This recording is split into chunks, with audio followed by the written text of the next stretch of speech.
What am I going to have, like, 2.5 snifters of a 12%? Yeah, no, I want something to, watch a movie or watch TV with, and that's not it. I want to have this on a dining room table with somebody and be like, just look at it.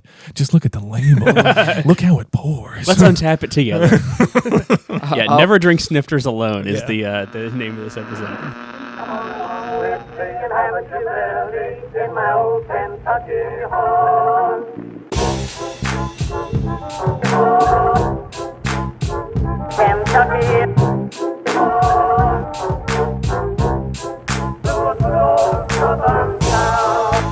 Hey everybody, and welcome to another episode of Kentucky Commons. Today, I, David Cidery, am joined by co-host John Renane. Hello.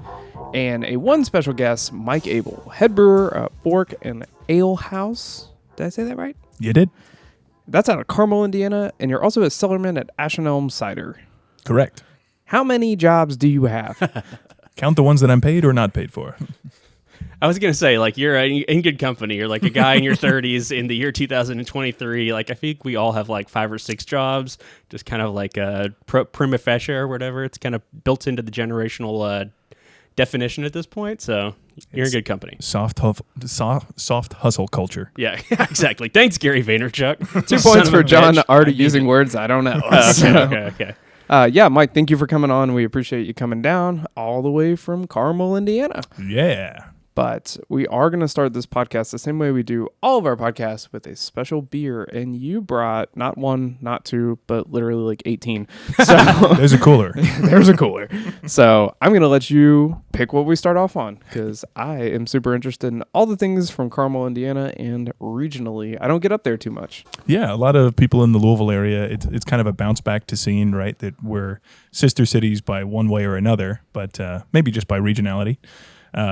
So Carmel is just north of Indianapolis. Just take Keystone all the way up, or for anyone else, taking 31 straight north. And I brought a sampling of what's 2 that are regularly available that I brew myself, and then 1 that I also brew myself, but it's not regularly available.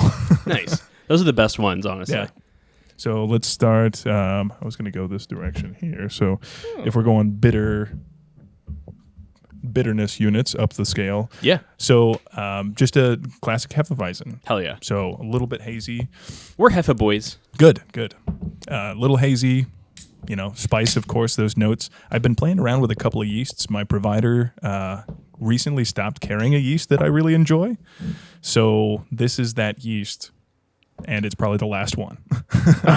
So that's okay. Got a few kegs of it, and it'll be done. I kind of want to guess. Please do. I'm not a huge Hefeweizen aficionado by any stretch, but let's see. So it's not the traditionally huge banana bomb that you get in the nose. So, John, I think if you smell all 3 before you hand them to us, you might have a better idea. I think so. Wait, what does that mean? I don't understand. This to me is more reminiscent of like either the American Hefe or maybe even the Bavarian Weizen that you would get sometimes. Like White Labs does one. I know Omega does one, but I can't remember what strain that is. Am I close to the mark? You are close, but I do get dry in and prop up. So that knocks out Omega. And well, unless they do a dry batch, I'm not sure if they do dry. It's not WBO6. No. Okay. This is think kind of sideline. It's not Escarpment Labs, but something similar. I'm not good enough to guess the strains from those folks. All okay. Right. Clue us in. It's Apex Labs. Oh, Apex. So, yeah. We just started carrying their nutrient. I haven't gotten any of their yeast strains in yet. Their yeast you like nutrient. Their yeast nutrient is awesome. Yeah. I will have Vigorous within overnight. If I hit all my numbers the next morning, so much gas. They're based out And of the beers does well, somewhere too. in Europe. I was just reading about their company when we were getting into it all. Yeah, they seem like they're making some good stuff. Okay, I'll have to try their yeast, and we'll recommend that to all the listeners. For sure. For the most part, I can get most of them in and have no problems. This is one they stopped carrying, so I wouldn't push it because I don't know about their production scale, but it's special wheat.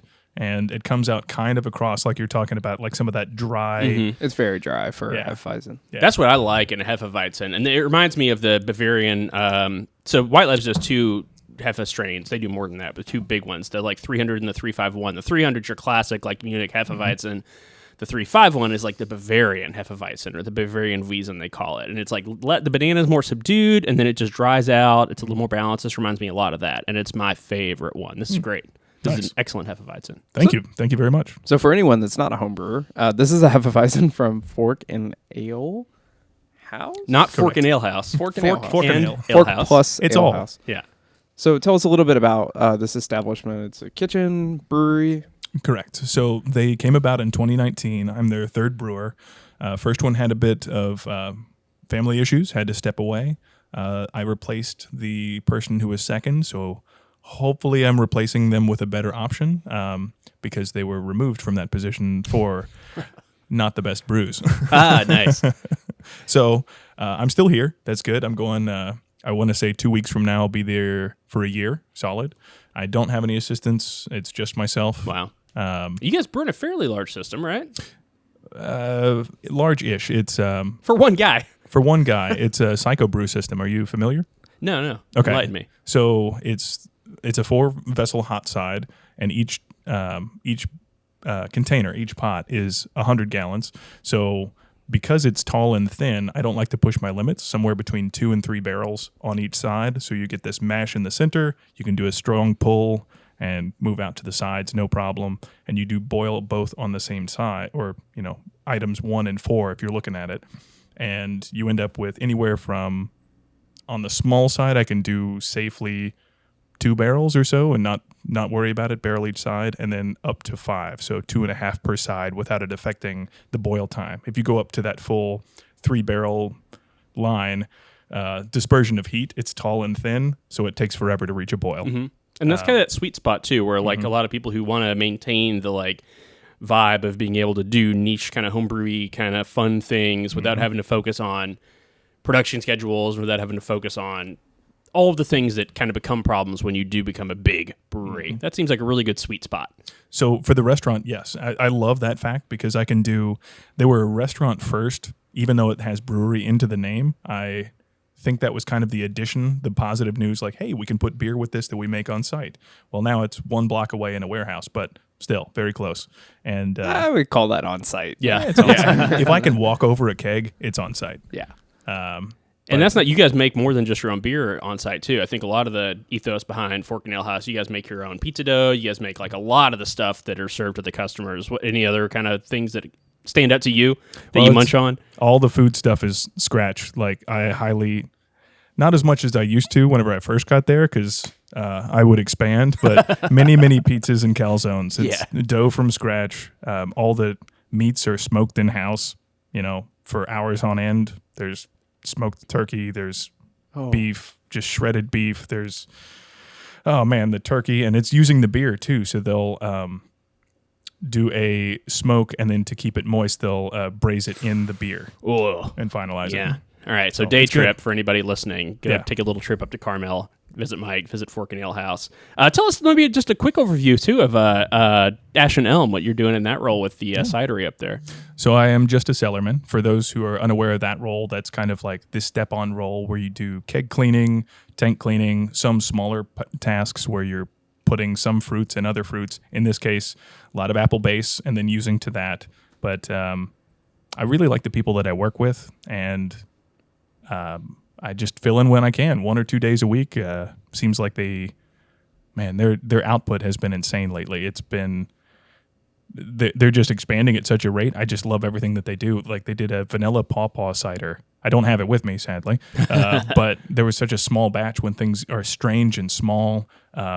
The first one where it was during the winter, they kind of like toy around with what you get to do. And for myself personally, I was able to get pardon me, making sure that's okay, my pocket. I got to do a cider of my own that was kind of funny. Nice. And they're like, okay, you can do something. And I think they kind of regret it because I did gochujang bubblegum. And I called it K-pop, so I reverse engineered from where that was. There we go. And see, I see that face. That's why I did it. I am uniquely inspired and both terrified by the prospect of it. I thought you were a K-pop guy. Yeah. I mean, yes, but gochujang and bubblegum. It is just enough spice where you can taste it on the front and the back end, but the bubblegum, it just gives it this weird candy lift in the middle. You know, that strawberry banana float? with an apple base. with an apple base. Hell yeah, I'm here Because for like it. a spicy apple cider, like I'm into that. Like, okay. Well, good news. I brought one. Oh hell yeah. So your background's in beer. Going into cider, is that more of like just interest, or like your foray into that? Is that Yes and no. So the necessity of what I had, I'm not sure if anybody else had this thing, but I had caught COVID a couple of times being on the serving line here in Louisville, an essential worker who needs to serve beer. But in doing so, I think some of my GI had changed its function, so I reacted differently to certain things, and I didn't know exactly what that was. I was going through testing, and I know this industry, and I know fermentation, at least from the base level, not necessarily top tier fermentation science, but I'd like to be on that side. So whenever my partner and I found a house up in Indianapolis, they were hiring. It seemed like a great fit. And then 6 months later or so, we figure out it's not directly gluten intolerance, or it's not protein intolerance of that sort. So I'm not sure what it is still, but certain things can trigger it and certain things don't. It might be IBS, not to gross out the audience, but for as much beer as I drink, I have a wheat allergy. I think everyone Really? does. I feel so much better when I just don't do heavy gluten. Like I Yeah. feel so much better. maybe that's it. Yeah. It's just a general allergy that I sometimes pay attention to, sometimes I don't. It might Yeah. also be called being in our 30s, folks. Oh, Let's, no. let's get real. I just crossed the line. Yeah, shut up, David. You're 30 now. I'm not ready Can't for go back. In my 20s, I was allergic to wheat. We did a Polish style wheat beer with Fall City, and they actually have a press that they can run all of their liquid through. So once we mashed in and had everything rolling, it actually presses out everything. And for me, I thought it was really like warm in the tap house, and I was just drinking like one of these, and I'm like, wow, it's like I'm on fire. And they're Oh, like, I'm inflamed. yeah, and they're like, no, it's like normal temp in here, and I'm like, okay. And I had another. I was like, this is really good. I love this beer, but also like I'm sweating, and Yeah. and I ended up doing like blood tests and whatnot, and it was like, it's wheat, and I'm like, but that's weird because I can drink Hefeweizen and be totally fine. But something about like pressing out those big like gluten molecules and having it being so compact actually had a different effect than just regular old wheat. I love wheat bread. I eat things with wheat in it all the time, no problem. So So is that, not to bounce into your life in that, but because this is just giving me insight on things that it could be for me, that with that in the press, is it, say, pressing out of the mash more like a brew in a basket type where you're just pushing all the last of that wort in? Okay. yeah, There's probably bigger starches that would get through that might otherwise just not Gotcha. be rinsed out all Right. the way. Okay. Yeah. because it's kind of like if you ever brew tea, you put the tea bag in, and the worst thing you can do if you brew tea at home is once you're done and you're like, oh, my tea's all brewed, you pick the bag out of it and you squeeze it, Tannin extraction. because that baby. pulls all the tannin out of it. And my idea is that's kind of what the press did with the wheat, Gotcha. and that produced more like complex starches in there. People do dry January. We should just do Clarity Firm January this Oh, year man. and just try drinking that gluten-reduced beer and see how we all feel like at the end of a month or whatever. I can't imagine like that wouldn't have a negative health effect. No, at not at all. all. Yeah, It'd and our probably beer will be very great well for you. stabilized. No, Shout I out think White Labs. I would feel great. And usually whenever I'm at work, and I met with some homebrew people last night, and I brought half gluten-free beers, and then I would drink half from the tap just because I don't know. Certain things would trigger it, certain things don't, and I just feel better if I know I'm putting a limit on something. Yeah, Even if 100%. it's delicious. As a footnote, cider doesn't have gluten in it. Nope. Correct. Yeah, Just so apples, baby. that's- Although, yeah. does bubblegum have gluten? No, I'm just kidding. No gluten in bubblegum either. All right, well, this is kind of where you are, and that's a great story. Yeah. But take us back, if you would, Mike, because I've known you for quite a while, and you've been in and around, Louisville, Southern Indiana, for a long time. What got you into this whole kind of crazy line of work? I've seen you, you've been in the service industry, you've been in the homebrewing community, you've been in the craft beer community. What was your first foray into this kind of weird world? Was it industry side? Was it beer side? Was it homebrewing side? Do you Well, remember? I remember exactly what it is. And do you want to be involved in that? Sure. Because it's you. Oh. I feel like a Taylor Swift song right now. I feel Insert like I'm the problem. It's me. yeah, you knew the answer and you like just No, I lobbed really it did up not and know you're the like, answer. No. Mike, tell me I helped you get into beer. No, I didn't know. Anyway. No, it's Shut up, David. Go ahead, Michael. please, gosh. So there was a previous homebrew shop in town my old Kentucky homebrew, and it was actually you on a slower day that I came in and was just looking at formulating recipes. And I come into things like this sometimes whenever I have like an egoic mind. This is 11 years ago. And I just thought, well, I can write a recipe. I'd be fine at it. You were trying to help me. And Sounds like it didn't, but nope, I didn't take the advice. But I did an orange peel pale ale. And you kind of looked at all the items together and were like, yep, that looks about right. But I, of course, using T90 pellets, had more alpha acids than I would normally have calculated for. I did calculations for whole cone hops after reading. I can't remember if it was. I think it was Michael Jackson's book. he did a lot of them. Good Beer Hunting was his series. His book was just, I think, Tasting Beer, or was that Randy Mosher? One of those. That's Mosher. Yeah. There was that, and then the Homebrew Bible combination. Yeah. I can't remember who. Not to not call out these authors that have begun my beer journey, but I don't. They're kind of the zeitgeist at this point. I feel like they're our founding fathers. Yeah. So in after that, I was reading for that, and I didn't realize at the time I had to make the difference between T90 pellets and whole cone. So I put in about 30% more than I needed, and during secondary, added some orange peel for everything to settle down. It was great, except a lot of front end hops, 30% extra, and you end up something a bit astringent that almost reads like an arrogant bastard if you threw orange peel at it. Sure.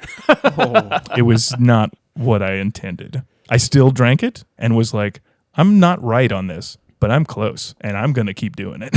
That's a spirit that you want. That's like the, what do they say? Try again, or fail again, fail better, or whatever. Yeah. That's And the mentality that you have to have. Then I had 5 gallons or roughly so of beer at the house that I didn't have to think about. And okay, maybe it'll get better with time. And some of that did soften out, 3-4 months later. But I wouldn't call it good. It was just, yay, extra beer. I like to think that I know they don't, but I like to think that every homebrewer adopts the same mentality that I have when I cook, where I'm like, I'm going to eat it because I made it. Not because it's good. No. It's not good, but I'm going to eat it. Yeah. What else are you going to do with it? Am I really going to drain all of that beer? Or are you really going to throw away that meal? I like to call it drinking your mistakes is kind of what my philosophy is like when you have those beers. Yeah. But sometimes letting them age actually does go a long way. So yeah shout outs to that. And so then you kind of developed as a home brewer. Yeah. And I know you worked in the restaurant industry around town a bit too. Did those things kind of happen simultaneously, or how did you kind of decide that you wanted to dive into, the world of beer on a more professional side? So that came from kind of a pairing of who I hung out with in town. I say on town, in town. On the town. On the town. Governor. So after a couple of years home brewing, I was like, all right, well, I'm going to hang out at all these breweries that are in town, and Great Flood Brewing. I'm not wearing any of their gear, but they what year was this? Because how many were there? I mean, by this point was like 2015, so there was 3, 4. So you had Apocalypse, BBC, Great Flood, and maybe ATG. ATG would have been open, yeah. ATG, yeah. I guess, and then just River City Draft House in Cumberland. Yeah, and Cumberland, of course. Yeah. So it was kind of the small pocket where I would try beers from all these other places, and it was great. But then I would call Great Flood, I called it the free pizza bar. Yeah. Because, they have that open food carry. I would literally go there. Carry. I love that. It's true. It's a good description. The license of it. I would just show up and be like, all right, it's 8 o'clock. They're open till midnight. I'm just going to bring a book, and I'd have usually a stout and then move my way and say, all right, what's interesting there? Try something else. And on my second beer, would not fail because the Oreos was right around the corner. Someone would go, I ordered a Gibbon. Anybody want the rest of it? Yeah, sure. Dude. Happened more than 50% of the time that I went there. For people listening, they must know what a Gibbon is because this pizza does not fit through a standard front door. You have to have double doors or lean it on its side. It's, 40 inches? It might be 48. It's huge. 48 inches. Why? It's just larger than a standard door frame. It's 4 feet. It's a 4-foot pizza. It's huge, and I have also eaten them. And they do take a team of people. And people laugh because they would order them and have them brought to the bar, or someone walk over and get it, and then they would go, oh, don't worry, you'll be fine feeding 6 people or whatever. And they're like, no, should we get 2? Are you kidding? I'm sure we'll come back to it too, but like, I don't know, that harkens back to a time that's nostalgic for me. And like, in craft, honestly, not even in Louisville, but just for like what craft beer was at that point too, because it was kind of exactly what you're describing. It was like, we talk a lot about like the third space on the podcast where you're not at work, you're not home, blah, blah, blah, blah, blah. That's like such a good example of what that was. And Great Flood was a really good place for that, and still is. Yeah. But defined that in 2015, 2016, like those formative years. I'm kind of waxing at this point. No, but it makes you know sense. what I mean? I don't know. Did that feel like that to you at that point, or is that something you only recognize looking back on it? It felt like home at the time, where I just went, something about this. I don't know what it is, but I feel like I could go in here, I could order a pint and not, like, the rest of my problems were on pause for 2 hours. No one brought anything up. If you wanted to gripe about something, you could, but most of the time you would just share pizza and beers and talk about the best parts of your life and be more of a positive pusher. And that's, I don't know, I just always had a great time. So I just associated that with kind of that space. But the evolution of that was that whenever I wanted to work in the beer industry, probably a couple years later, 2017, I think, I put in applications around town, but I limited it to places that I really enjoyed, and Great Flood was the top of that list. And then they said, hey, come in, and because I think you kind of like, the way I feel like it went in my head was like you kind of ingratiated yourself there too. It's like, hey, like I'm just going to hang out and learn how your system works while I'm just like hanging out here eating other people's pizza and drinking your beer. And then it's a really natural transition to be like, I know how to brew. They're all kind of home brewers. They all have that mentality. So you got the job. Was it pretty easy to kind of start brewing there based on kind of transitioning the processes that you've been doing at home, taking them to a larger scale? Well, the other, to answer the last one first, no. Yeah. Home to professional is something else entirely. But for them, I started out as a bartender because I thought that was kind of the jump beer tender. Sorry, certified Cicerone beer tender, not certified Cicerone, certified beer server or Cicerone. Yeah. It's pronounced chicharron. Oh yeah, those are delicious. Yeah. But I thought I could start from that side, and I thought it would be a lot quicker of a process. And I want to say it was 2018 or late 2017. I think it was 2018. But getting in on the beer side, I thought, oh, okay, so I could, go and brew with Matt sometimes. That at the time was not the way it worked. And for those familiar with the town structure, a couple years went by. They were doing all these tap takeovers, and then the restaurant became an option for them to open up on the East End. Mm-hmm. So a lot of the focus went over there, but then nothing was necessarily lost on the East End spot. It was just now they have food at a different location. So I feel like a lot of people new to the beer scene know them from the East End. Definitely. That's very true. That's very true. They took the old Wicks. Is that right? Or Texas Roadhouse? Wicks? I think it was a Wicks. I think it was something. I think it was a Wicks and then something that didn't work, and then they got it maybe. There was a golfer bar in between there that made no sense. Yeah. But Interesting. But then, so how'd you jump into the? You did brew there for a while, right? Because I know you were making some creative stuff. So it was on the assistant side under Joel. Okay. So Joel was from, who made Damascene? Now I'm forgetting things. Damascene Sound. Tin Man. So that's right. Yeah. Joel was part of the Tin Man crew and was absorbed whenever Fall City took over their facility. And then he was brewing for Fall City, and then he came on to Great Flood to relieve Matt. And Matt could kind of deal with the whole business structure rather than just brewing. So Joel, shout out to him. He stepped on, and there wasn't really a place for him to need help until I asked insistently. And for all the listeners, like the one thing that I think is kind of fun is like, that Louisville's developing as a beer city when all this shit starts to sound like the Habsburg Empire. Like all these people like have all these intertwining like relationships. These people are absorbing these people. There's like marriages. There's like anti-popes, all this kind of stuff going on. Mm-hmm. But to me, it is a sign that Louisville was really starting to mature and maturing kind of to, I would say, the burgeoning shadows of where we are today. During that time, and that's about the time that you started thinking Indiana. Yeah. So I was assistant brew for Flood, and I've done, I want to say it was 2 or 3 batches on that scale, but Joel was obviously there in case something went wrong. and they weren't necessarily like the lead for it, but he was just like, you're going to have to learn how to do this anyway. So then I did, and it was great. But then my partner and I were living apart, and we wanted to be together. The housing market was about to be what it is now. You were still living in southern Indiana at that point, I was, right? Yeah, yeah. commuting in every day. Yeah. So a lot of that was either living in Harrison County, Indiana, or living in New Albany, which the funnest part was living in New Albany. And then one morning in winter when my car would not start and I had a 6 p.m. shift Holy over shit. here. So it was 12 miles of Greenway and it was under 30. And I just went, Oh my God. I have to do it. No. Yep. So bundled up, made the 12. Definitely had. I would have called in and be like, I died. Sorry. Click. No, I was lead bartender at the time. Yeah. I would have been calling me. That's amazing. Hey, Mike. Mike can't make it today. That's amazing. Let Mike know. I'm gonna just go back just a few steps, but we're talking about Great Flood as one of those places that like started establishing third spaces in Louisville. To me, what always stood out was that they constantly had like taproom programming before people had taproom programming.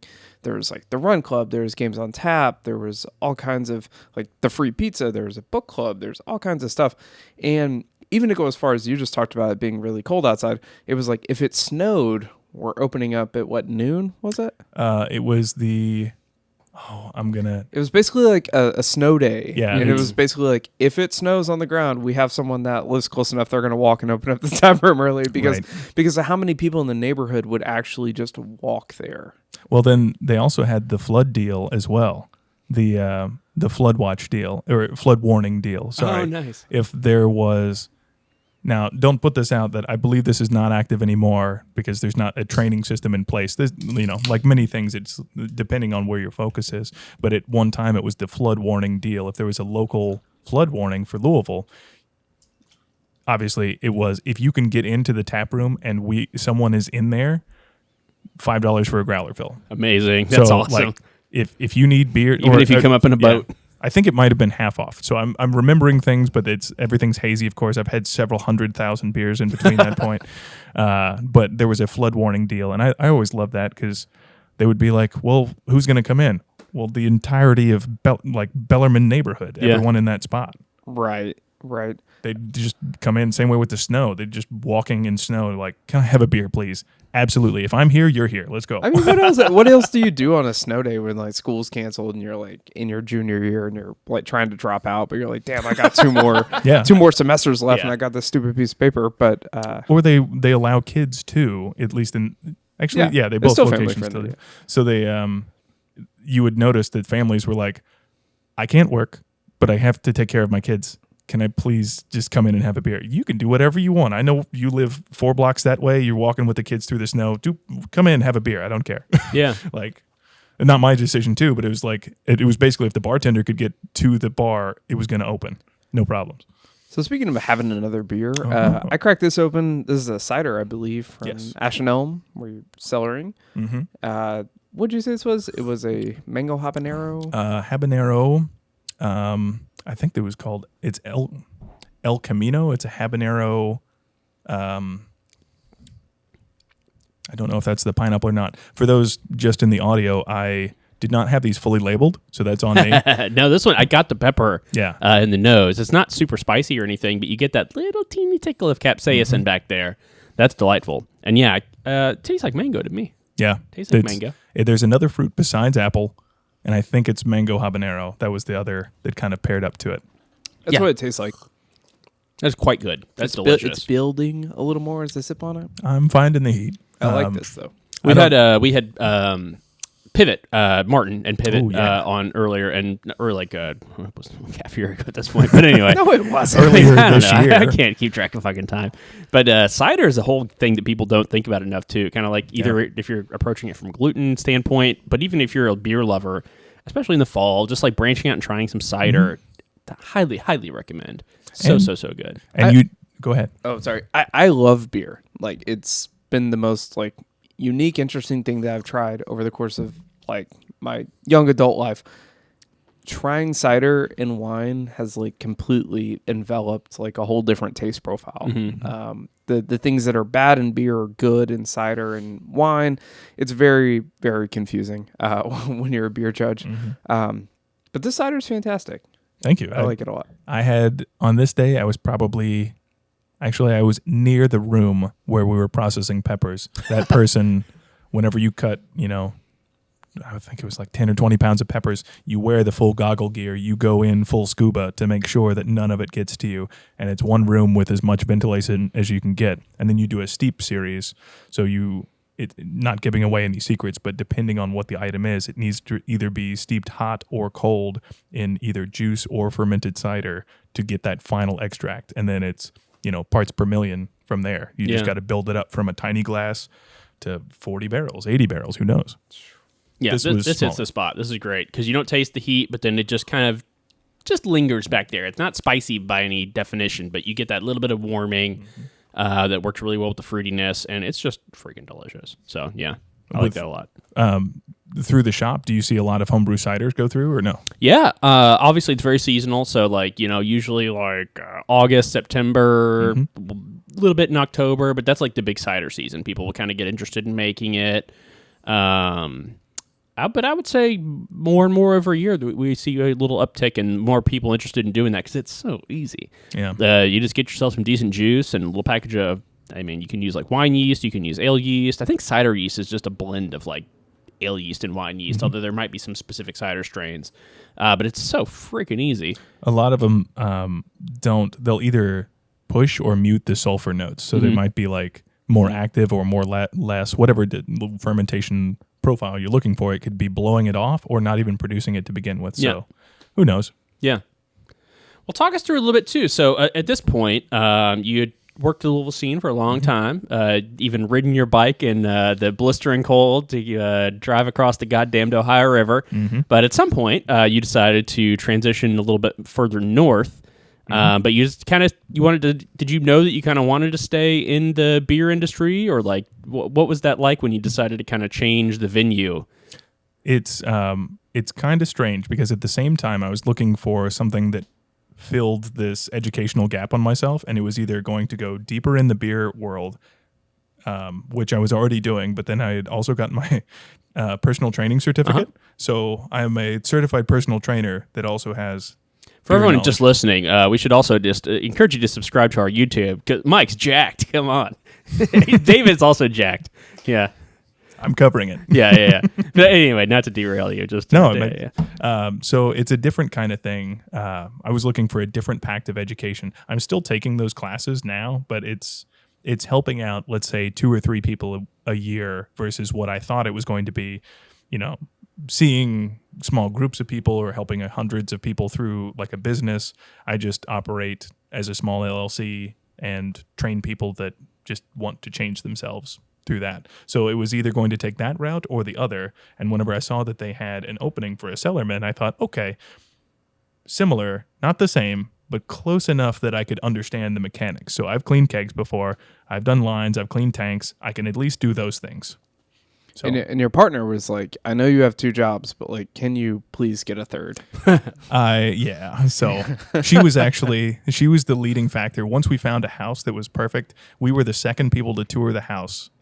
For whoever's listening that understands, the house market exploded in, 23? So late spring of 22, just started everything scouting up. Yeah. And we got ours at a good time in Indianapolis, within the 465 limits. And we signed papers on it, but we were within that month. I thought, I could just keep working down here. And I kept pushing my start date up there. She was just eventually curse, get up here.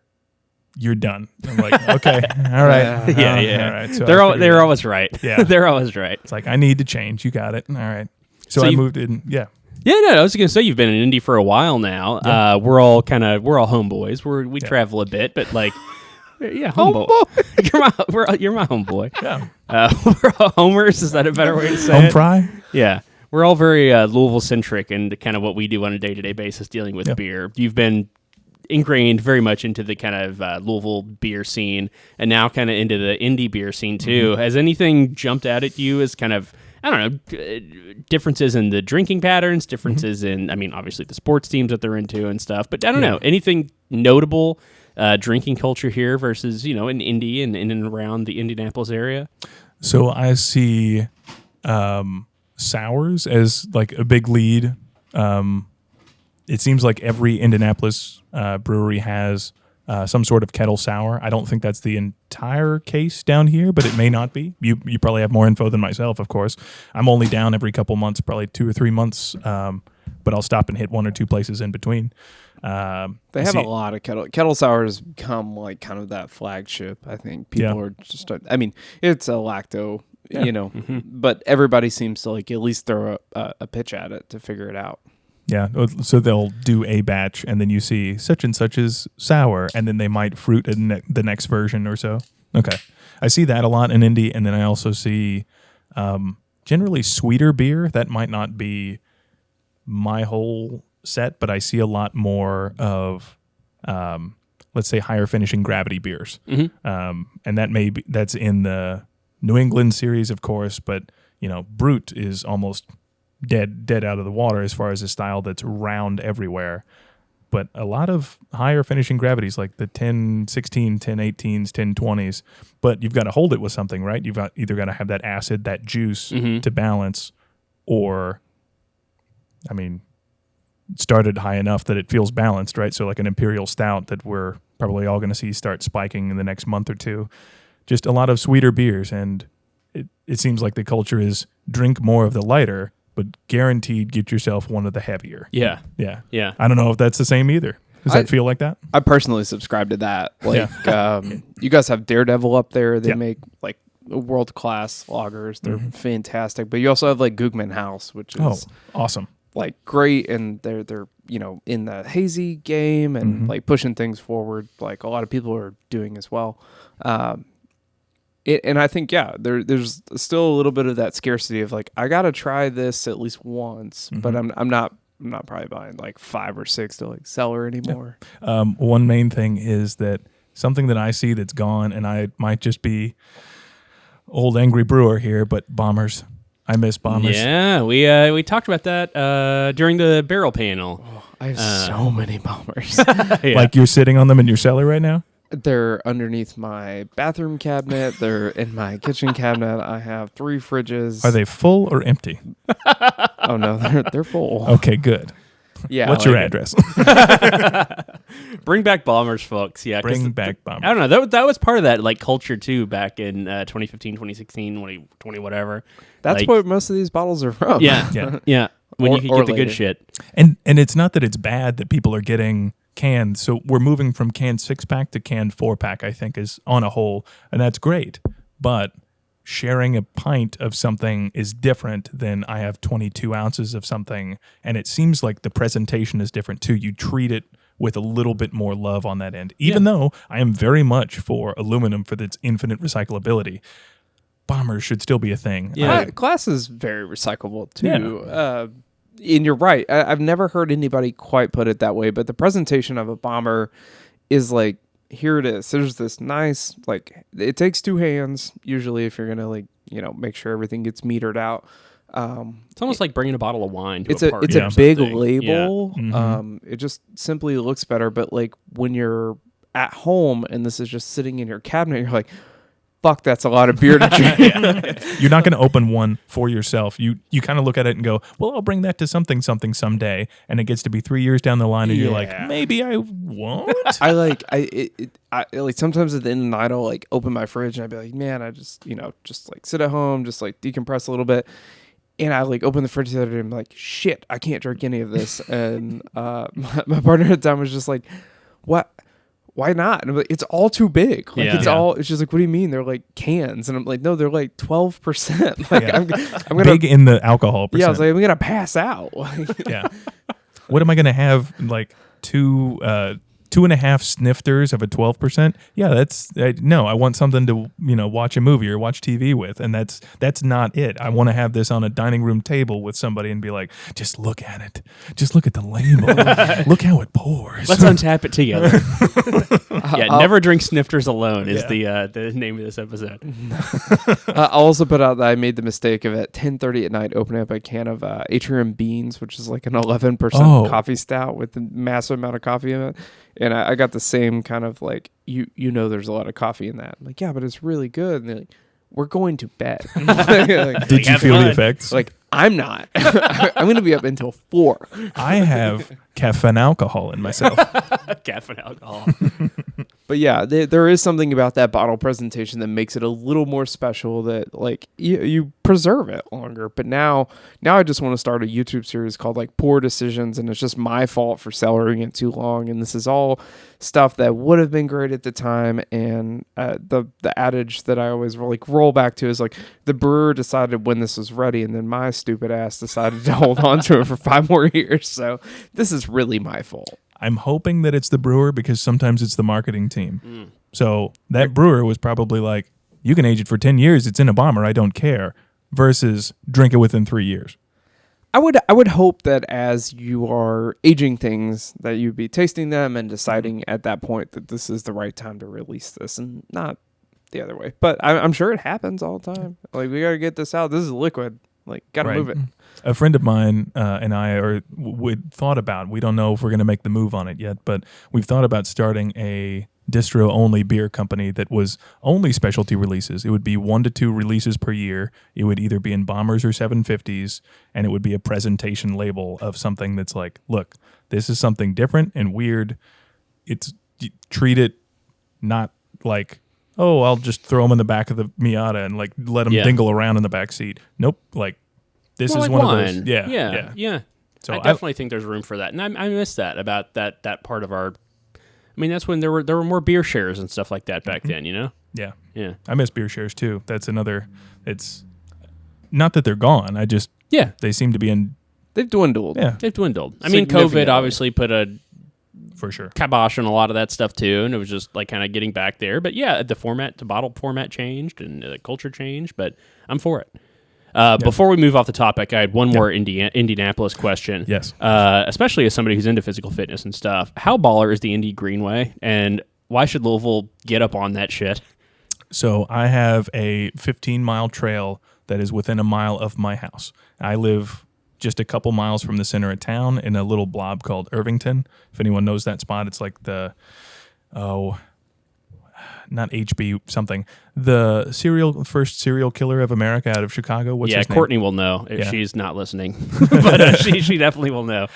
Fuck, I'm not going to get there. My brain says H.G. Wells, and that's not right. I know. I could text her, but my phone's recording us anyway. Yeah. So his first, let's say, on par murder was in Irvington. Oh, and nice. So the house is super haunted. The whole town section basically shuts down for Halloween. We just got through this section where everybody's doing ghost tours on every street all the time. But there's 2 blocks away, there is a section of town that's got a 15-mile let on it. You're working on the name. What's his name? I wanted you to finish, because this deserves its own backstory. Okay, gotcha. So there's that one there, or if I go 2.5 miles up to the center, there's the Monon, which is old rail trail systems, north-south, and in fact, they're expanding on that. It's, I want to say 40 miles, something like that. It is crazy, and I will ride on it every spring and summer day I can. Now, the Greenway, I think New Albany's done a great place to put that there to connection. And again, I was living in New Albany, biking to there. I would have only used streets if it weren't for the Greenway to get there. But once in Louisville, there's kind of some dead spots, right? There's a lot of dead spots. Cyclist dead spots. Yeah. Yeah. Not like, for the sake of cyclists will die if they drive on Louisville roads. So there's, to take what Indy has, I'm not sure when they started the project, but it was like the late 80s, early 90s. They started cleaning it up, and they're still working on it. So I don't think that Louisville has done a bad job. I think just don't let it go. Don't let go of the project. They're different cities, too, Right. because like Indy is so sprawling, there are more spaces than there are in a lot of parts of Louisville. But like you said, it's just because they didn't allow them to get infilled. Like they had a little bit of a forward-thinking goal. But I said the Greenway, but just the whole like kind of walking trail, biking trail system. Yeah. There's so much space left open. The little like rivers, the channels, canals that they have. It's so pretty and so nice. Yeah, I love it. Can I talk about murder? I was gonna say. Let's talk about murder. Back Wait, to did the we murder. just become a murder podcast? Yeah. This would be our best listened to episode ever. We could have become a murder podcast, but the reason that struck me so like deeply, I've been rewatching Mindhunter, which is where the FBI develops method to identify serial killers as they come about. And you said serial killer. It was not H.G. Wells. It was H.H. Holmes. There you go. Better known as Dr. Henry Howard Holmes. There you go. He fits all of the things. So not only did they call him a con artist and a serial killer, this was back in the 1800s at the dawn of the 1900s. He was also engaged in a lengthy criminal career that included insurance fraud, forgery, swindling. Oh, yeah. 3 to 4 bigamous illegal marriages, horse theft, and murder. So he actually Wait. Horse theft? Fuck this guy. So, Everything else is tolerable. I mean, So he was like really taking advantage of this during the Chicago World Columbian Exposition in 1893. But he had commissioned this house that he called the Murder Castle. oh, he's the Devil in the White City guy. Yes. Yeah, okay. Yes. It's all And- coming together. And like as they interview him, he like continues to like change his story and say he's possessed by Satan and that he's Hell yeah. innocent. This is a terrible person, and they murdered him. Well, they killed him. But what got me is they only proved 14 of his killings, but he confessed to 27. And so is he the one where they found like a shit ton of bodies in the basement, like after he died, and they repossessed the house or whatever? There was Melignato, and that's here. Yeah, that happened in too. Louisville. Yeah. Yeah. Didn't know about that one, but yeah. that's going to haunt my dreams. Yeah. So this guy sucks. But if Mindhunter ever got rebooted, because they canceled after 2 seasons, like jerks. It would be really cool to pull it back to 1800s and start with Yeah, the original. sure. I think that would be cool, kind of. Start with the horse theft episode. where it's Yeah, just yeah, like- Honestly, he's like, I just got on and kept it rode. I didn't know what to do. We're friends now. But I do want to I could be accused of swindling. I guess I don't know how severe the punishments are, but I could. Is there grading to swindling? That's what I'm Swindling saying. grade 2? I'm sure there's like a degree of which you swindle. I've swindled the 3rd degree. I think for I sure. swindled a few times. Yeah. So that's my confession. It's probably a good time that we take a break from serial killing. Yeah, let's not. and nothing to do with that at all. We're gonna have an Underberg because we've had a few beers now. This is a great way to kind of relax your stomach. A great palate adjuster for when you've had a few beers or a big meal.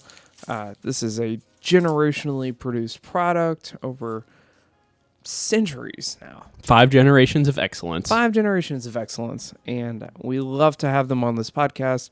They're in such a convenient little bottle. So, Mike, cheers. Cheers. Cheers. Whatever that is in Underbergian.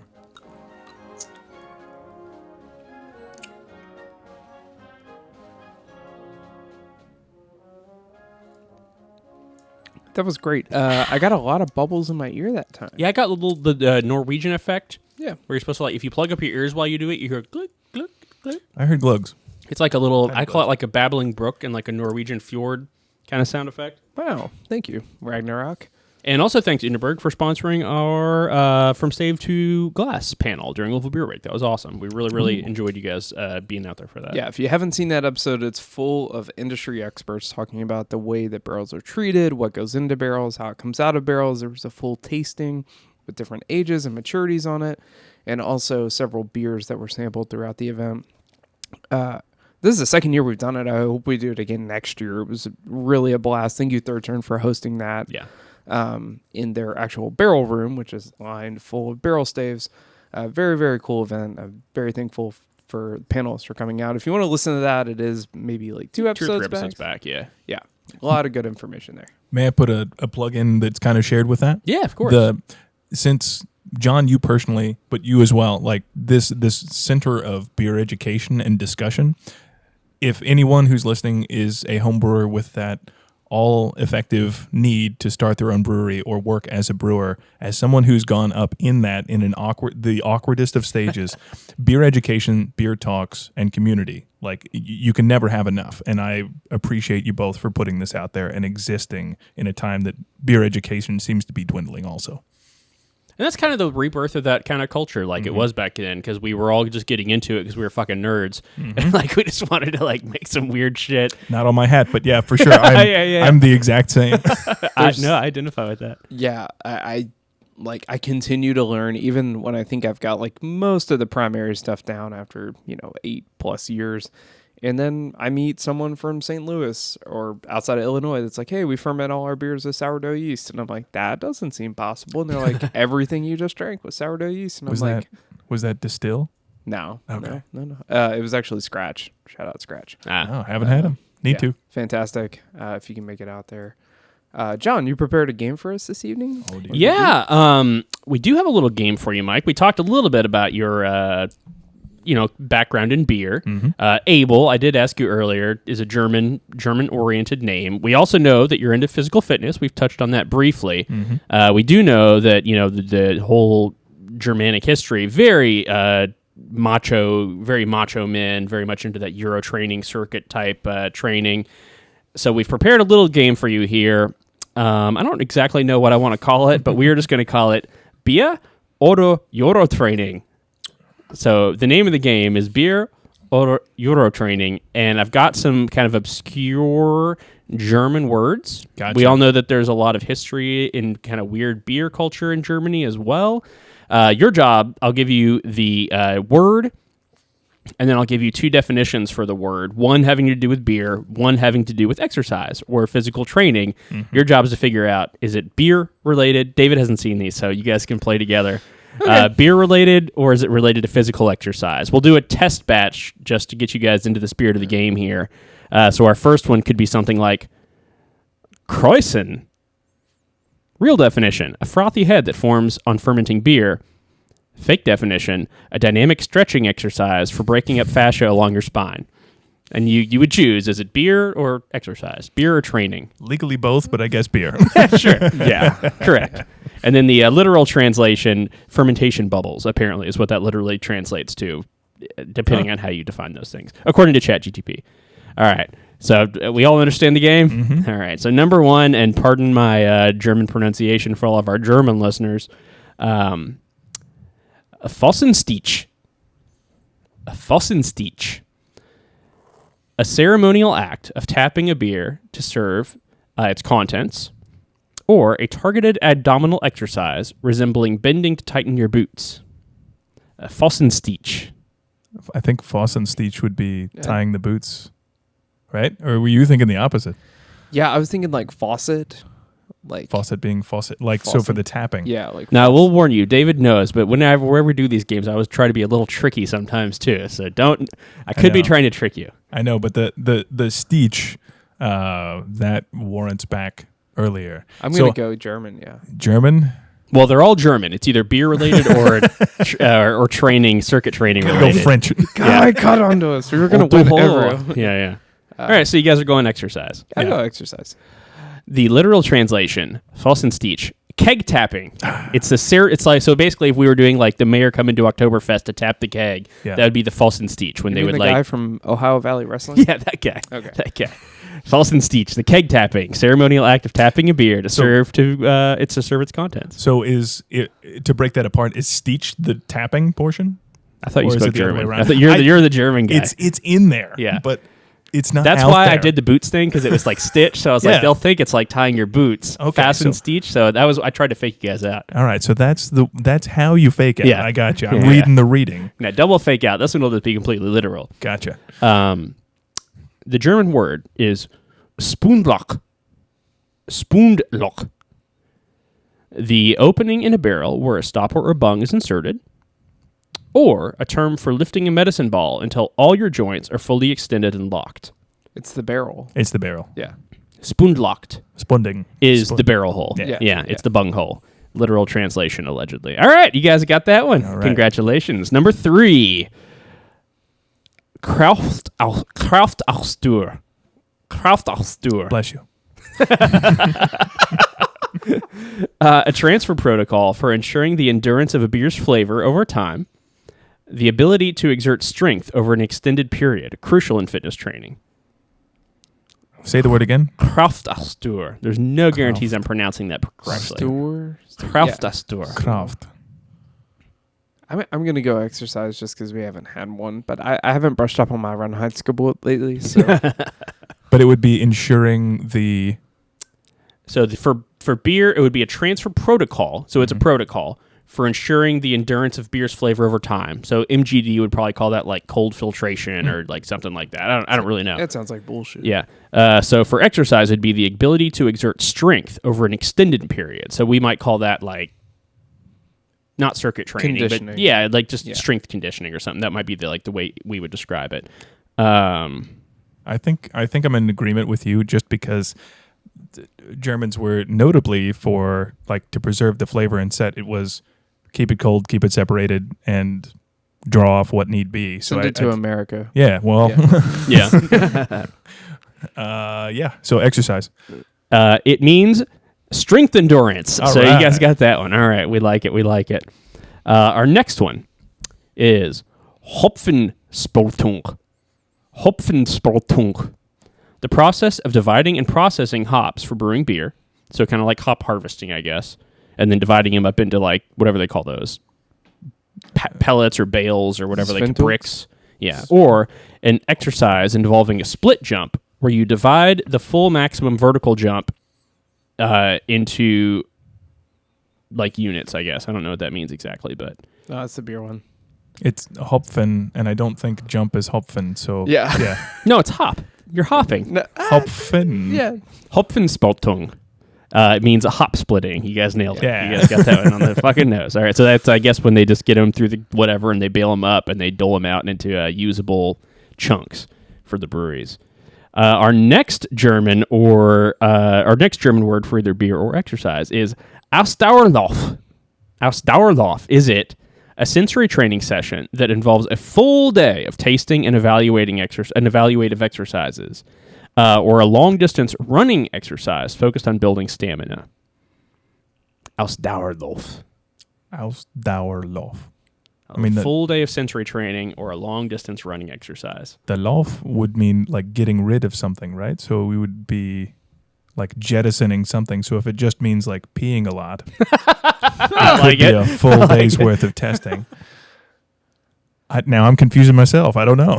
Yeah. I don't have a strong opinion on this one. I will go with beer. I'm thinking beer too. If they have a term for this, I want an English I know. term I want for to. it. Yeah, We need to create it Like, because you guys are wrong. It's an endurance run, Ausdauerlauf. It's kind of like a mini marathon, or it's just a way to train for that. Apparently, it's a way to train up for endurance running. Gotcha. But we need to develop a day-long sensory training. And we could have a whole beer festival based around it, essentially. Pissin' muchin'. Yeah, exactly. All right, our next contender for you guys is Malzextract. Malzextract. A syrupy substance derived from malted grains used in brewing beer, or a nutritional supplement taken by athletes derived from germinated grains. That could Malzextrakt. You can like just eat DME. Yeah. You could. You sure could. I don't know. Like I'll defer to personal fitness to see. If, Well, the weird part is like the I guess German European bubble. Whenever they would train for Olympics, they would like low alcohol beer, but they would also have a malt extract syrup because you had lots of bioavailable, like nutrients carbs. for it. It would Yeah. just basically be carb availability, and then you would have zinc, B vitamins, all the extracts. Basically, what yeast want is what we want. So I'm leaning exercise. I'm gonna side with you, exercise, but Mal's extract sounds. That's exactly what it is. I mean, so yeah. why not? So it literally does translate to malt extract. But that was kind of a trick question because in Germany, beer is regarded as basically a sports drink. Okay. Like they will drink it for recovery. Like they'll basically drink it for anything, of course. Yeah. But technically, malt extract was Mal's extract. So is that a half a point? Yeah, we're gonna call it a full. We're gonna call it it a full point because that one was kind of a trick question. I also haven't been keeping score, so that'll be up to the listeners to go back. Plus and, 1,000. Yeah. Please tell me this is like the last one. Oh, we can go as long as you want, David. Hantelschwung. Hantelschwung. What'd you call me? A long tool with a rigid handle for breaking up the deepest parts of the mash, or a weightlifting exercise involving swinging a dumbbell. Hantelschwung. Isn't that just like a kettlebell? Yeah, kettlebell, but they wouldn't call it that for sure. They would call it A Hantelschwung? but I'm also picturing a mash paddle, long stick It's got handle in it. handle Schwung, paddle. Wouldn't it schwung. be Paddlestufen or something? I'm going to go with a paddle. Paddle, Yeah. mash paddle. It's literally kettlebell. It's a dumbbell swing, essentially. Yeah, it's a dumbbell swing. I leaned into the handle to try to make the fake one. That's so. good. That's good. Gotcha. Yeah. Gotcha. Handle schwung. All right, I got a couple more here. I hope everybody's God. enjoying playing along. Oh, this is great. I'm gonna crack a Chapter beer if 2. that's all right. Yeah, please do.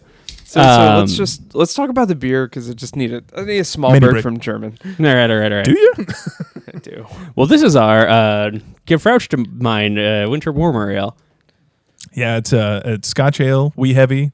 It's marketed as a winter ale for those who know, just for the sake that Fork and Ale House is mainly a restaurant first with a brewery addition. So it's not necessarily the first note is beer, but everything that is beer has to go with food. So when something comes out and say, well, what about this spicy sandwich? Well, West Coast IPA, bang, bang, hops and spice. So people know what to pair them with, but the food comes first and the beer is the positive addition. I love that. Hopefully. Yes. Yeah. Hopefully. Yes. So this is just my version of it, and it's at 6.9. And we were talking shillings. Do you know the shilling degradation? I don't have it in my head, but 70 versus 90 versus what? I've heard it described different ways, either in terms of like how sweet it is. I mean, and then it has to do a lot with the final gravity, but then it usually implies like a little bit of a bump up in the ABV as well. But I don't know the scale. Okay, that's more of my thought too. I'm trying to think of exactly what that was, and I've learned it once, but that's within a decade ago, and I don't remember. Because it'd be like a single shilling ale would be like the cheap stuff. Yeah. Double shilling, kind of like in Belgium, like a single versus a double versus except like on a smaller scale, it seems to me. Yeah. And it's tax purposes, how much alcohol Yeah. with the finishing. Yeah. And that was the whole thing about like export beer back in the day too. It had to be under a certain, I think just ABV. There might have been other things that they judged that on, but that was the main thing. They didn't want the workers getting too fucked up. Just enough beer to have your lunch break and get back to work. can You're have- like, yeah. You can either have 1 2 shilling or 2 1 shillings for lunch. That's it. Yeah. Like, okay, fine. 6 pence, none the richer. Oh, kiss me. This smells really nice. This is everything that I love in a Scottish ale. It's that caramel note coming through. It's that kind of English yeast character, but it's lighter than like a London ale or an ESB. It's like, So funny you make mention of that. I use Apex London. oh, nice. Okay. Yeah. So if I were to take that and where it would get, juicy on that side, it leaves me with enough finishing gravity too that I'm like, okay, I was able to push the top notes of the beer without, going completely dry, like 10.6 or 10.006, whatever the 10.06. I'm going to mess up my numbers here. But yeah, it leaves you with enough to go with, but it is dry. I think the final is either 09 or 10. Perfect. Yeah. Drink the mystery beer. Thank you, David, for the ASMR. No, that's a perfect Scottish ale. And it actually has kind of a cask ale finish on it. It's I wouldn't say It's lower carb than you would get like in a lager or something like It's that. approachable. Like it's not oxidation character, but the lower carb is basically allowing it to be a little more light. A little more playful. Yeah. Let those esters play a little bit more. And I think I was telling the people last night, you have to play with peat smoked malt. For anything that the previous brewer did, he got a good connection on peat smoked malt. I don't have it in front of me, but he has a paper with like the small malt house, and you just buy direct for them and have it shipped. Is there a little peat in here, you say? Yeah, Okay. it's 3% peat smoked malt. Oh, okay. Well, let me reapproach this from that Yeah. standpoint. Because a lot of the ones we get over here, they don't fuck with the peat smoked. But That's his kind of secret weapon that he passed on, and of anything that I would believe of his, weirdly, this is great because it has that like melanoidin type raisiny sweet sappiness, but Yes. it doesn't go anywhere. It doesn't end up as It doesn't bite. sugar. Yeah. yeah, we had it was probably who the fuck knows? It was a couple years ago.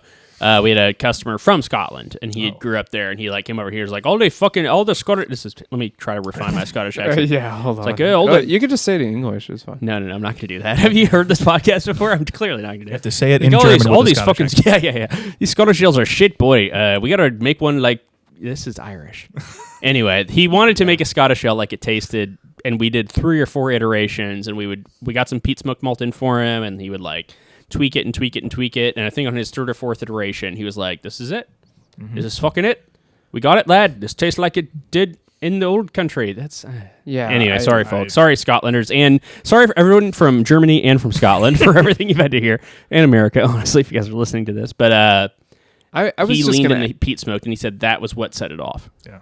I was gonna ask, because you all were, like you said, a kitchen first, and now there's brewery attached to it, which is complementary.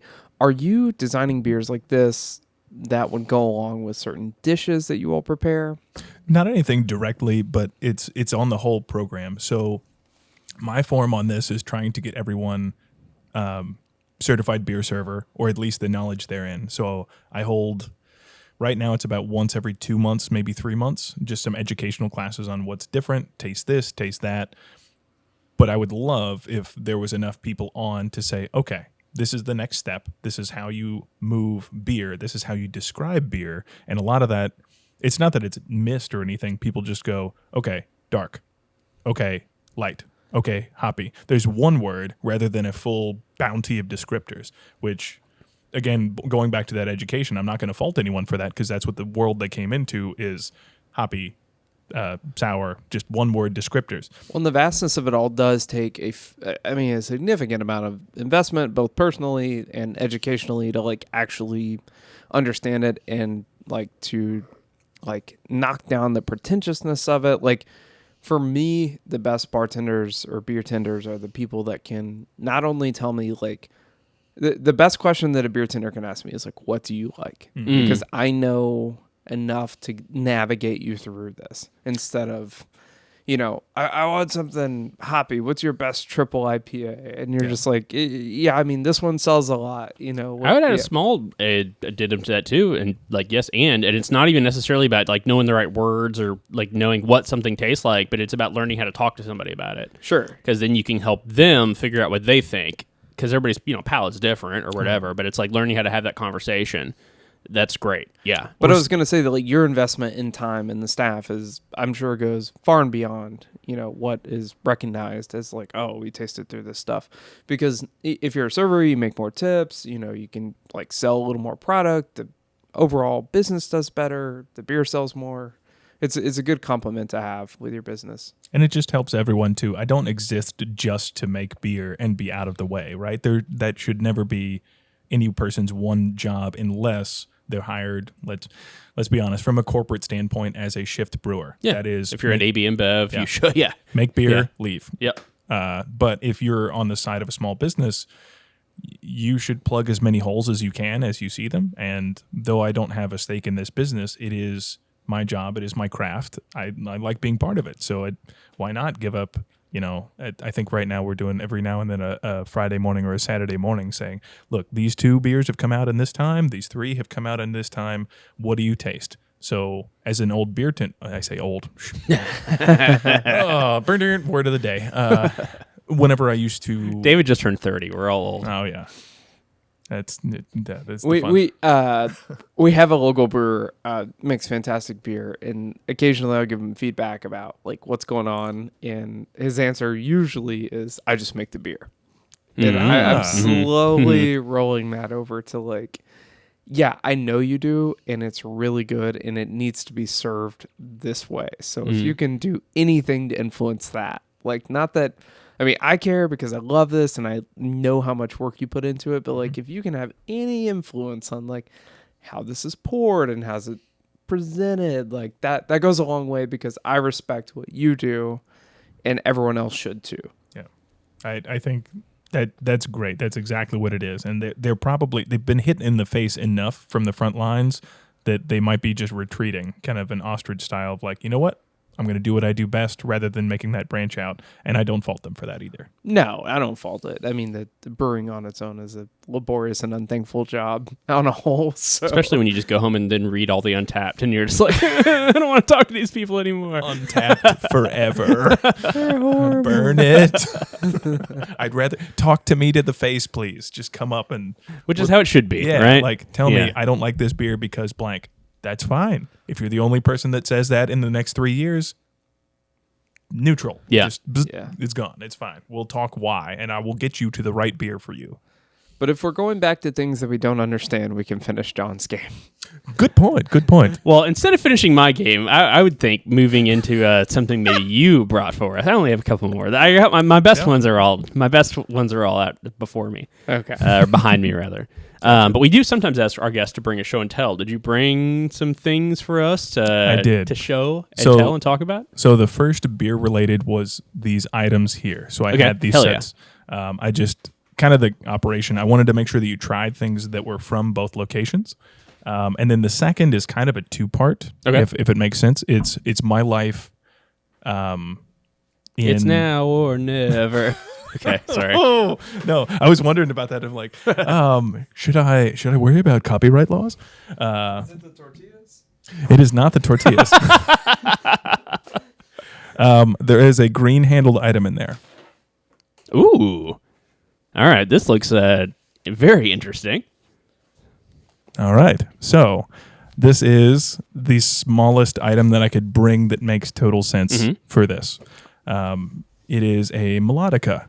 Are you all familiar? No. Is that a German word?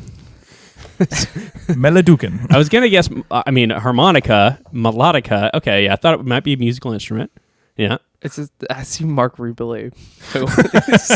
Yes, he does have one of these. I don't think it's this brand, but yes. Was that the, anyway, go ahead. Sorry. I pulled a me. Yeah, he's the dude who does the music shit. Yes. Oh God, keep going. No. Keep going. Don't listen to me. How old are we? Yeah. I need to clip out just John. I pulled a me. Yeah. I know.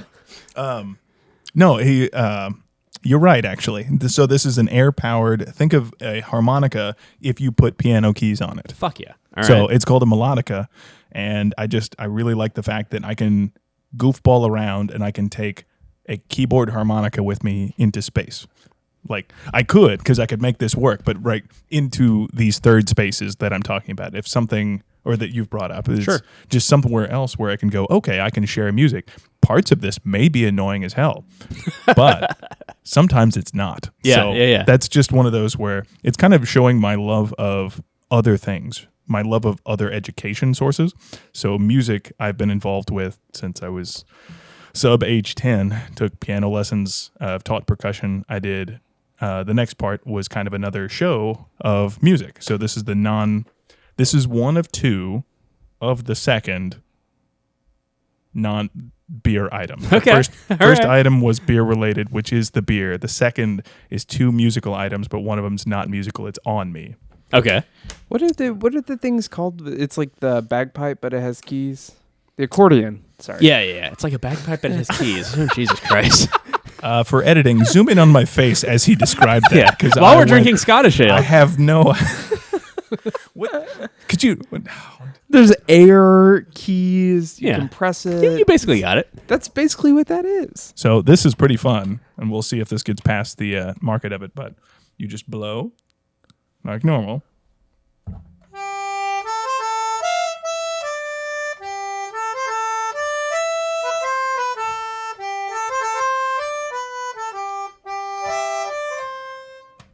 That is my favorite German tune. I saw Kanye use one of these once.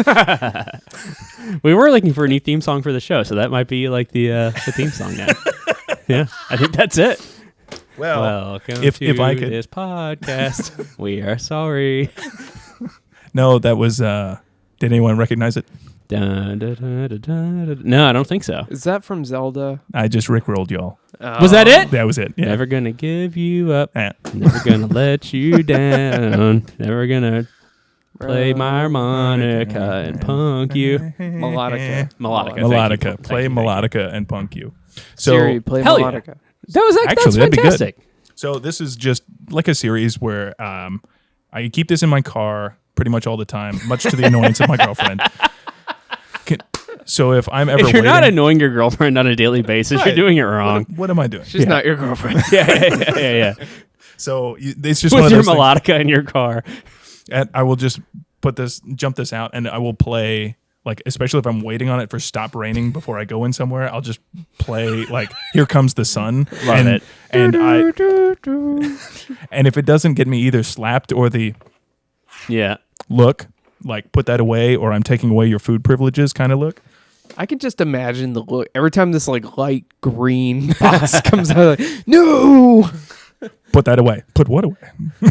Or she has like a secret kazoo in her pocket, and it's like, let's fucking go, baby. I can annoy you too. And we annoy each other together, and that's called love. I love our annoyances. The second is kind of the other, let's say, one of three. So beer, not beer. The other not beer is a tattoo I have, actually. Oh, hell yeah.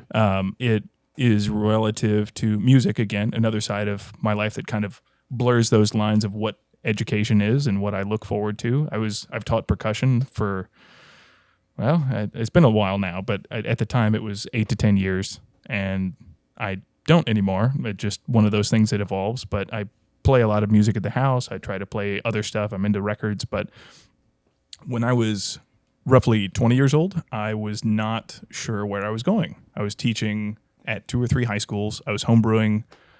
No, 20. I wasn't homebrewing yet. All right, I was like, wait a minute. You're doing pretty well if No. you're teaching at high schools and brewing while you're 20. No. Okay. That came later. That All was right. probably 21, 22, because that's 10, 11 years ago now. So again, I'm losing time frame, but I didn't know where I was going. I was teaching percussion at high schools. So I would go and work Dairy Queen and that and bounce around. But there didn't seem to be a life for me. I was kind of what people do in college, I condensed to a non-college lifestyle and was probably threatening my health for that stance. So I joined the Sacramento Mandarins. They are a drum and bugle corps based out of Sacramento, California. Okay. And I played tuba with them. You can't call it professionally because I paid to do it rather than the other way around. But the rehearsals are long. It's in sun. You travel all the way through the U.S. There's tours. How did you find this job? Yeah, the reverse job. The finals are in Indianapolis. So okay. Yeah, so it's just a regional thing where I noticed, like, that's really cool. That's fucking cool. And you end up with, like, that's cool. They're based out of there. They're based out of there. And you fly out and you audition. And if they like you, you put on a professional marching band show that is 10 to 12 minutes long. And I played tuba. So that took all my air for all the life. But in that time of those practices and rehearsals, I was still treating my body poorly. I was treating my mind poorly. I didn't know exactly where I needed to be. But once the last rehearsal started, it was just kind of like, you need to be here. You need to be here. You need to be focused. You need to wake up at 5 a.m. off of a bus, and you need to eat breakfast and then walk 2 miles to a rehearsal field and play tuba until 8 o'clock at night. And then you need to, eat regularly in there. And then you go to bed on an inflatable mattress, and then you do it again the next day. That's a thing that's actually, that's actually kind of, I wouldn't say, well, I won't say profound or whatever, but that kind of is like what the secret to life is finding that thing that you can put at the top of the pyramid, and it changes throughout your life or whatever. But it's a really good antidote to like nihilism, or it's a really good antidote to like listlessness, to have something that you're just like, okay, like this is what I'm going to go with. This is what feels like my calling, or this is what feels like I need to, or I want to do. This is what makes it fun to wake up every morning and go through the suffering of life on a day-to-day basis. Is that kind of what you're saying? It gave me a reason to not be self-destructive. Yeah. So in the same way that like I was creative in homebrew, but then a lot of people in the beer industry also take that as, well, I can just push the knob to 11 every day. Nope. You get about 1 or 2 days a month where you can push that knob to 10, 1 day a year where you can push it to 12, and that's like, know where your limits are. So that helped me know where my limits were with either self-destructive behavior or how I was treating my time really, and like my body. And I just got in shape really fast and played tuba all summer, and then got home and my family needed some time there. So I was just like, okay, zoom out to here, zoom in over here. And I just spent time with my family, and I understood, like, now I understand things. Things are clicking into the wheels because I am 12 times as disciplined as I should have been for that time frame. Mm-hmm. Yeah. So I think a lot of times when people need that gap year for separation, pre and post college, I've done kind of dabbled crisscross colleges between different places. Nothing's really fit, but a lot of times when people have that break to go, oh, this is important, that that was all. So the tattoo is the core emblem on my shoulder. All right. You want to show it? I thought you Show were it going to off? say tuba. Actually, that would be cool to have a tuba tattoo. Yeah. It might be next. The reason That's the not a tuba. no, wait. Well, it's a whole brass group technically, and now I'm caught on my own shirt. Wah, wah, wah. Fun story about that too, because in between rehearsals, my buddy Casey and I, we were going to get our nipples pierced, Hell yeah. and then As you have them- do. yeah, and then have them chained together. But As you do. yeah. But I had spent all my money on the entrance of this drum corps, and I went, okay. I can I no don't- longer afford to have my nipples chained to yours. Correct. Good sir. So he got his nipples pierced, but we didn't get the chain because I got my ear pierced because that's all I had money for. And having an ear chained to a nipple, that'd be weird. It was. So Yeah. it was a different tattoo. height. So the funny story about him, Casey, also, he has his on his heart. I have mine on my shoulder. I love So it. it's just one of those where, I love like, it. especially after that year, I was like, yep, I'll put ink on my body. That forced me in the right direction. Yeah. I'm in a good place. The shoulder was cheaper than the chest. I don't know. It's still like, in fact, I came in and let's say I was like, maybe I put it like this. And the tattoo artist is like, I'm just going to see this. Let me just see if this looks okay. I'm like, I like it better. It's more expensive. It's fine. Yeah. It's fine. It looks right. So it's fine. Those are the good moments to like, especially when you have a moment where you connect with something about the universe or about yourself or whatever. Those are good tattoos. Yeah. Do you all have tattoos? I have a few. No, because I'm going to heaven. Yeah, that's good for you. Have fun. Have fun burning in hell, guys. I've read the Bible. I know what's up. This is like But pretty, you've ingested squid, so that's ink. No, Yeah. that's the other Bible. You guys, no, Wait, what? Trust me. There's also like pretty substantial evidence that like tattooing is a carcinogen and it'll probably like kill you. But Yeah. you know. So will life. So I've got like a few, but like that's just like passive suicidal ideation, I guess. But Yeah. yeah. Let's have this last beer and let's go through plugs and let's wrap it. Go through plugs. Yeah. Am I getting hair extensions? No.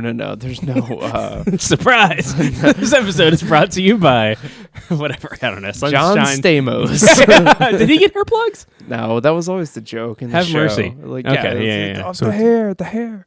So it's brought to you by yogurt and the Beach Boys. Let's fucking go. There we go. Let's fucking go. I like that reference. I'm here for that. Is this one of yours? It is one of mine. Hell yeah. There's plenty more, by the way, if we are to drink post show. No, that never happens. What?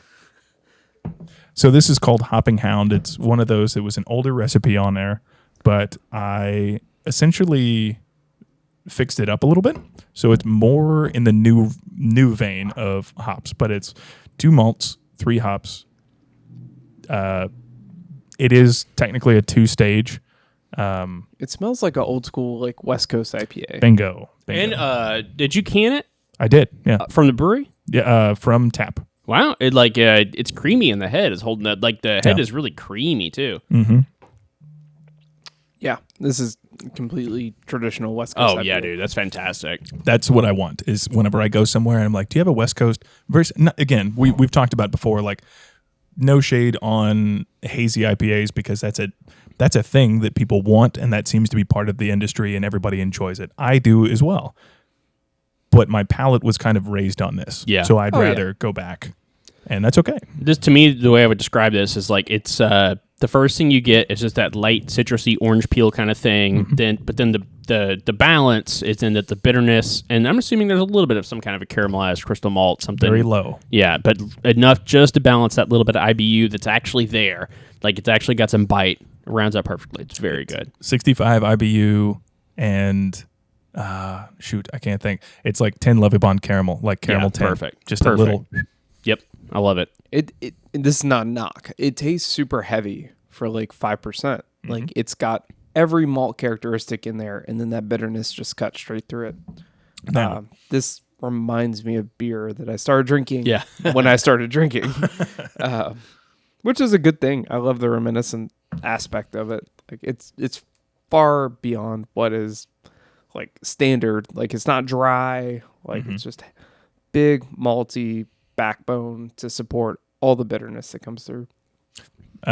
which is weird because you would think I'm using, I would say 2 new school hops. It tastes like a C hops circle if I were to like put that on paper, but it is Galena, Citra, Mosaic. Perfect. So just a little lime, candy, orange, but then enough of it in the right bittering places on the hot side that you end up with this chewy West Coast that still has a finishing IBU. Yeah. I get like total Cascade. Yeah. And See, Chinook that's all what the I way thought, through, too. Yeah. Galena and Cascade, I feel like, are like bedfellows. they're pretty cool. Yeah.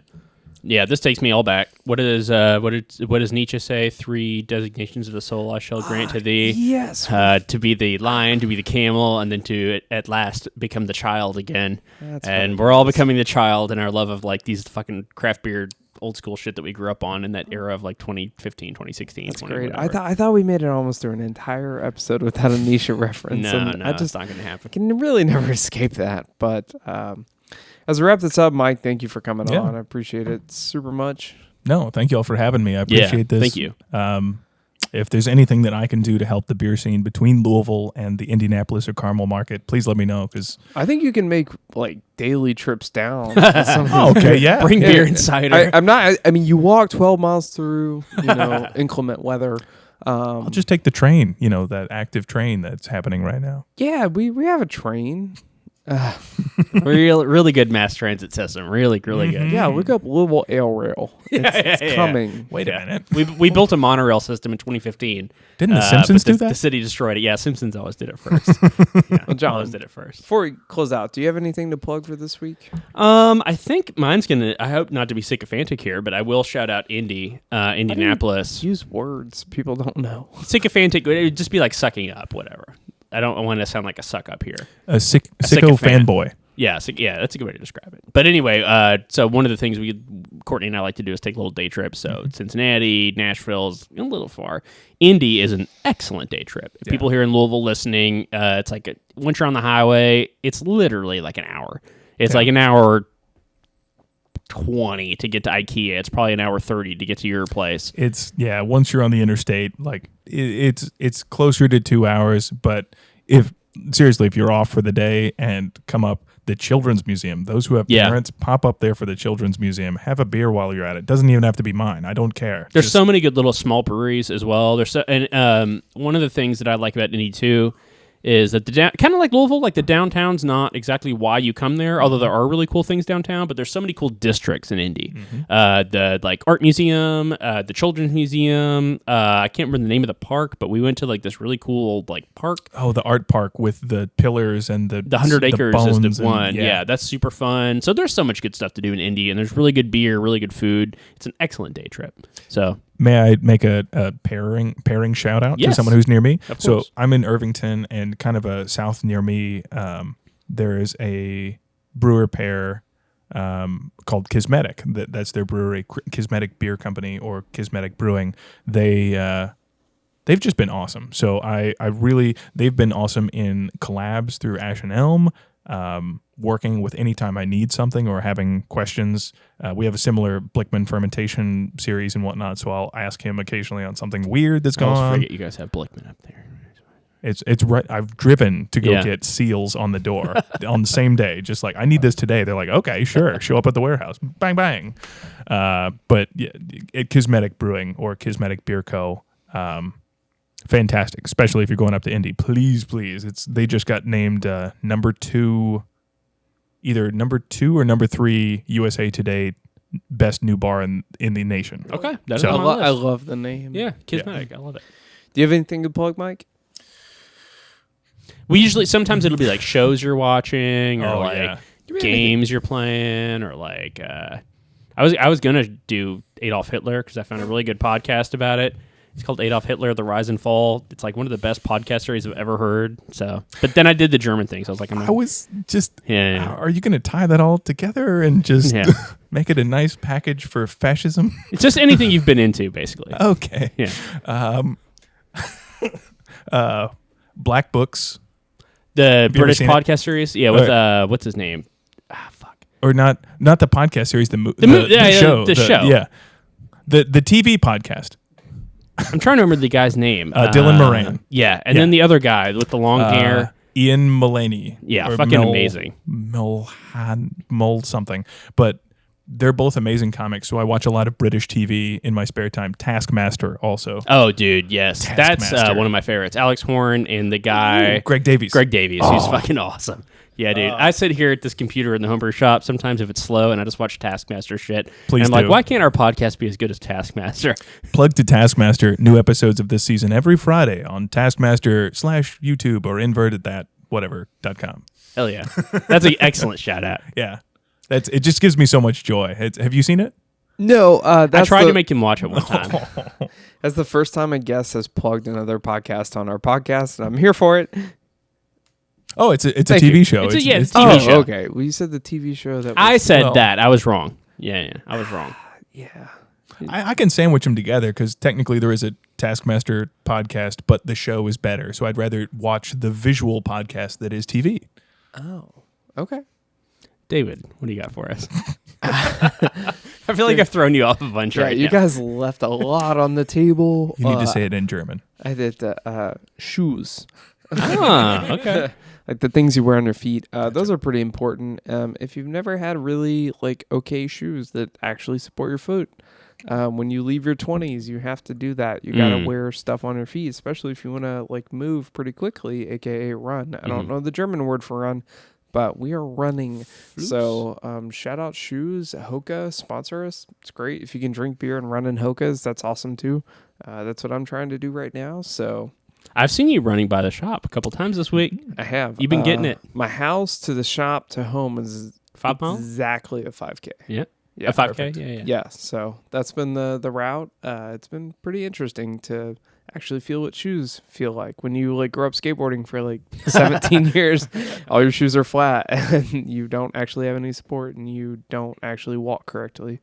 I'm going to have to talk to a doctor about that. Trainer mode activated. So these training sessions that you have to prepare for 5K, what's do you schedule? Is it once a week, twice a week? So I didn't prepare for the 5K. My girlfriend said, get off the couch, we're running a 5K. So we did it. You did it. Yeah. Yeah, that's good. And I survived. It was fine. We actually did the first one the other day where I didn't stop running, so that's good. That's fucking awesome. But we're going to do, what was the word for the mini marathon? The Inkenhunkenstrunk. Yeah, so we're doing the Kentucky Derby mini marathon. So Oh, hell yeah. What's that, 15 miles? No. 13.1, 13.1, right? Close enough. Yeah. So around the time May rolls around, I should be well in place. Enough about running. No, that's good. Never Yeah. enough. That's awesome. Yeah. All right. Thanks, Mike. Yeah, thank you, thank you Mike. all. Everybody Appreciate take a trip up, visit Fork and Ale House, and also while you're there, take a trip to Ash and Elm, also delicious cider. Yeah. Thanks, everyone. Meow.